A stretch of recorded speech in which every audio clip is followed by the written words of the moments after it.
Maybe you can see what we're trying to do now. It was too big at the top. I cut it down to 24. So now we've made our piece. We've marked it on the inside. We're going to cut it and weld it to this and stop up the chimney hole. I don't know, a lot of work. And then we're going to cut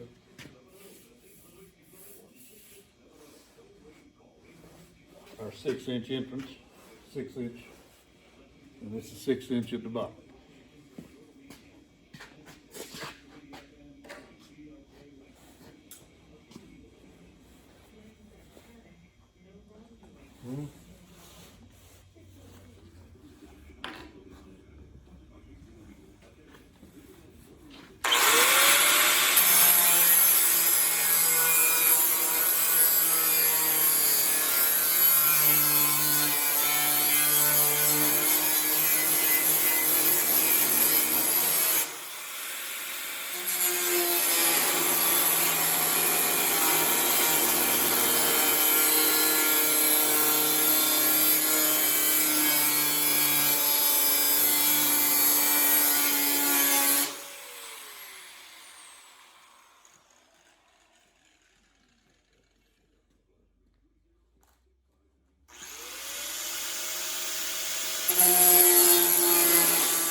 Well, here's where we've decided what we're gonna do. I'm gonna cut that hole. This piece is gonna be here. With 2 more pieces, it'll be right there. Trimmed out to here on the top. A little short piece here. And then our 6-inch pipe, that's where it's gonna go in, right there. I'm gonna use, this is probably what I'm gonna use for my vacuum pipe. And I'm gonna, of course, I'm gonna put a piece of metal pipe in this. And then we're gonna use a fern coal. Anybody knows anything about a fern coal? 6-inch Fernco. Slide that over there. Slide that over there. And that's the way we're gonna hook up to it. I don't know if that's good or bad. That's what we're gonna do. And you can kind of see, like I said, this was an old chimenea. About a big heavy duty one. And once we saw it sitting on the side of the road, we decided this is what we're gonna make. Juan saw it, and I wouldn't have ever seen it. But anyway, we're gonna cut it. We're gonna cut it off right there. I don't know if that's enough funnel or not. A lot of stuff we don't know, but that's what we're gonna do anyway. If it works, it works. If it don't, we'll back up and punt. That's just the way we do things. I felt like if I left it this big, I could have made this that size. But I felt like it was gonna be too big around. And I didn't go to the bother of getting somebody. I couldn't do it to figure the cubic feet and the swirl factor and all of that stuff. But we're gonna see if we can just make it work like we do.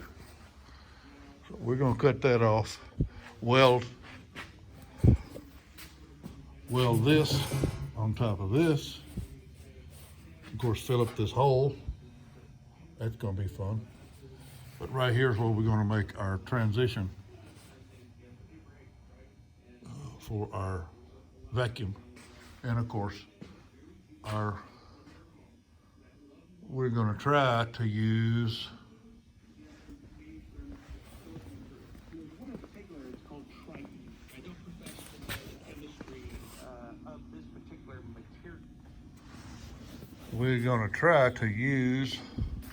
the infamous Harbor Freight.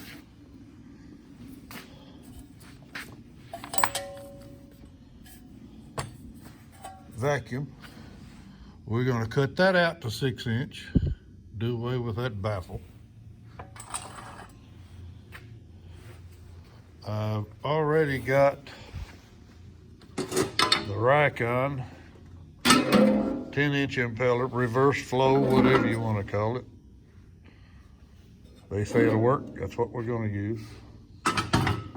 Make it as much. This, I'm going to just vent it outside.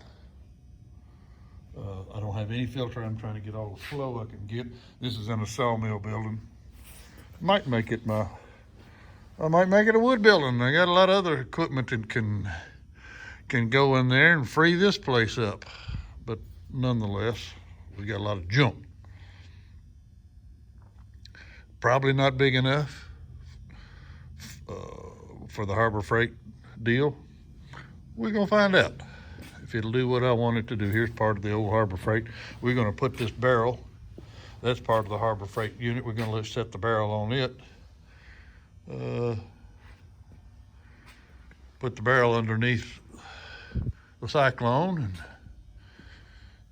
see how it works. That right there, we've just made it a temporary Cyclone so we can stand it here and work on it.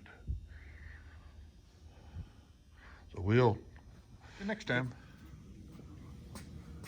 Well, Juan's cutting this hole for this pipe to go in.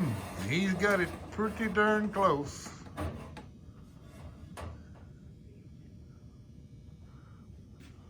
This is the way it's gonna sit in there, like so. Okay.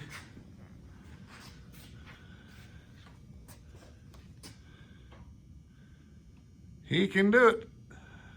All right, Juan's got it cut out, ready to stick in there. We're gonna stick it in and weld it up and see how it works.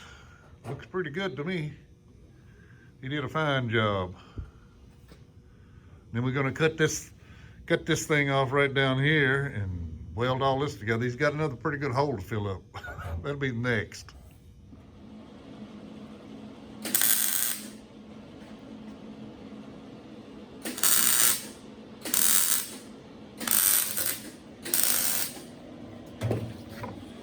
Here's our forms that we put inside of it to hold it. There's our mark. where we're gonna cut it off.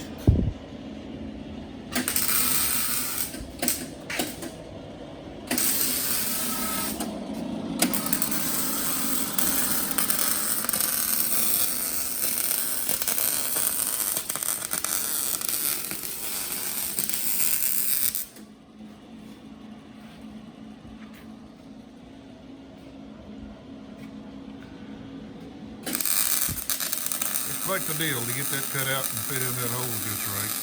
He's got one little gap right over on this side, but I think he done an excellent job.